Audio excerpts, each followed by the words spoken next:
you're PCSing to Tyndall this summer and you're waiting for your orders to arrive before you do anything, you're setting yourself up for chaos. Let me show you what you should actually be doing right now. Here's what I see every summer because I've actually done it myself. Military families arrive at Tyndall, end up in a hotel or TLF with their kids, their dog, and spend weeks scrambling to find a house because they started too late or the orders arrived too late. And that doesn't have to be you. If you just got word you're PCS at Tyndall Air Force Base this summer, or you're pretty sure it's coming, welcome. And let's talk about what happens next. Because here's the thing, most military families assume the home buying process starts when their orders arrive. But if you wait that long, you're already behind. I'm Michele Monastra. I'm a real estate advisor here in Panama City, and I work with a lot of single families. And I've been there and done that myself. I've seen what works, I've seen what causes unnecessary stress, and the difference almost always comes down to timing. So today, I'm walking you through the real timeline, month by month, from February to move-in. This isn't theory. This is what actually happens when things go smoothly. So let's break it down. February, early March. This is not the pick a house phase. This is the get organized phase. And here's what should be happening now, even if your orders aren't official yet. First, check your credit. Pull your report. Look for errors, old collections, or anything that could slow you down later. If something is off, you've got time to fix it in February. You won't in May. Second, talk to a lender who truly understands VA loans. Not all lenders are equal. You want someone who works with military buyers regularly, knows Tyndall timelines, and can close on time. If you need a name, reach out. Happy to connect. Third, pull your certificate of eligibility. You need this for the VA loan. It doesn't take long, but it's one more thing you don't want to be scrambling for later. Fourth, discuss realistic price ranges.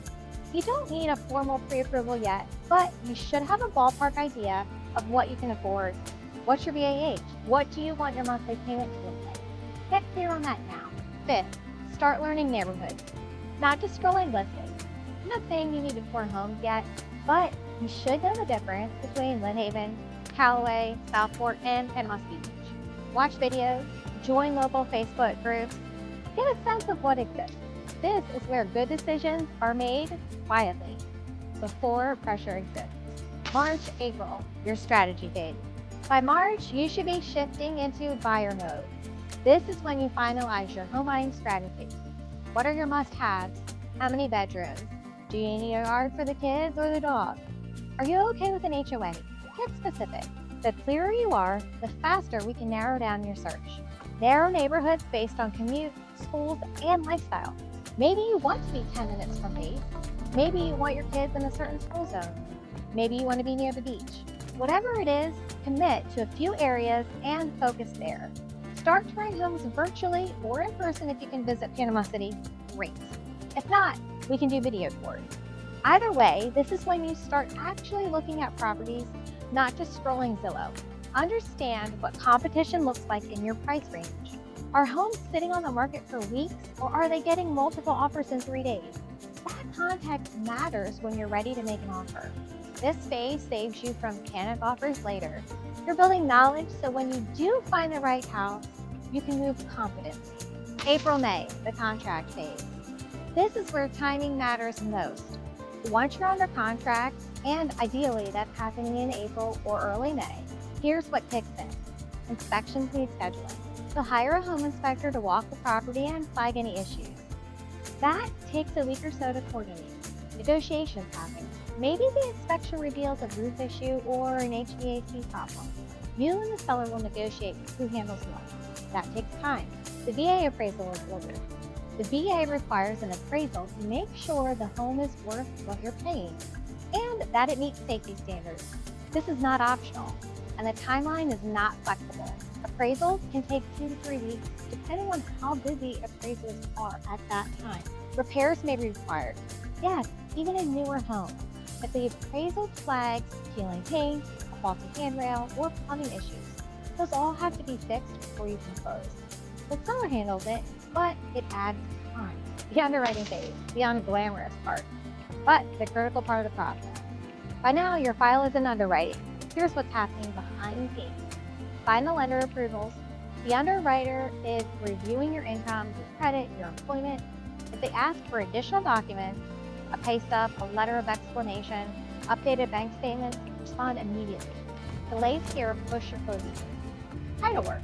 The title company is making sure there are no liens or ownership issues with the property. This is routine, but it has to happen.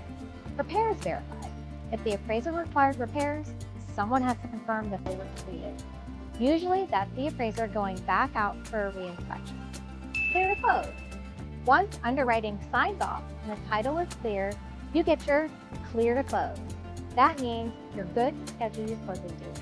A buffer here, meaning you're doing all this in May, not June. It's the difference between a calm move and a frantic one. Here's what you should not be doing during underwriting. Don't buy a car. Don't open a new credit card. Don't move large sums of money without telling your lender. Any of these things can derail your loan at the last minute. Stay steady. Stay boring. Let the process finish. Move in your home. This is where you want to be focused on your PCS, your family, and your transition, not scrambling for housing. Ideally, you're closing mid to late June, which gives you time to coordinate with TMO. If the military is moving your household goods, make sure your delivery window aligns with your closing date. You don't want your furniture showing up before you have keys. Turn on utilities, water, electric, trash, internet. Handle it before you move in so you're not dealing with it on day one. Your final walkthrough. This happens a day or two before closing. You're making sure the house is in the same condition as when you went under contract and that any agreed upon repairs were completed. Close and get your keys. Sign the paperwork, wire your funds, if applicable, and you're done. You're a homeowner in Panama City.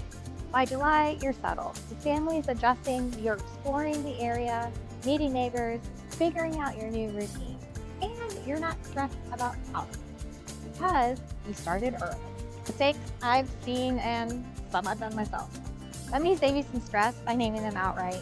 Mistake 1, waiting for your orders before doing anything. I get it. You want certainty, but if you wait for your official orders to check your credit, talk to a lender, or start researching neighborhoods, you've lost 4 to 6 weeks. Start the foundation, work early. Mistake 2, assuming VA loans move faster than they do. The VA loan is an incredible benefit, but it's not a fast track. Appraisals take time. Underwriting takes time. Plan for 30 to 45 days from contract to close, sometimes longer. Mistake 3, thinking summer inventory means easy choices. Yes, there are homes on the market in the summer, but there are also a lot of buyers, especially military families on the same timeline as you. Competition is real. Mistake 4, underestimating appraisal or repair timelines. If the appraiser requires repairs and the seller drags their feet, that can push your closing back by weeks. Build buffer into your timeline. None of these mean you did something wrong. They just mean no one explains the process specifically. So that's the real timeline, February to July, foundation to move-in. It's doable. I've seen it work dozens of times, but it only happens when you start early and stay on top of each stage. If you're PCSing to Tyndall and you want guidance, whether that's connecting you with a great lender, helping you understand neighborhoods, or walking you through the offer process, I'm here. My contact info is in the description. Reach out anytime at shesell850.com. And if this was helpful, give it a thumbs up and subscribe. I post weekly for military families and Bay County buyers. Thanks for watching and welcome to Panama City. I think you're going to like it here.